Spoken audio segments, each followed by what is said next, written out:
کہ ہائے ہائے. صبر آزما وہ ان کی نگاہیں کہ حف نظر، طاقت رباب ان کا اشارہ کہ ہائے ہائے. وہ میوہ ہائے تازہ و شیریں کہ واہ واہ، وہ بادہائے نہ وہ گوارا کہ ہائے ہائے.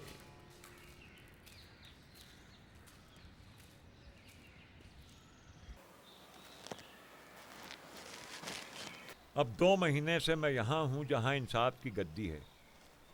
میرا ارادہ ہے کہ اگر حکومت نے میرے ساتھ کی گئی ناانصافیوں کی تلافی کر دی اور میرے دعووں کی سنوائی کی تو بامراد و مطمئن اپنے گھر چلا جاؤں گا اور آرام سے زندگی بسر کروں گا اور اپنے غریب بھائی کے معالجے کی کوشش کروں گا.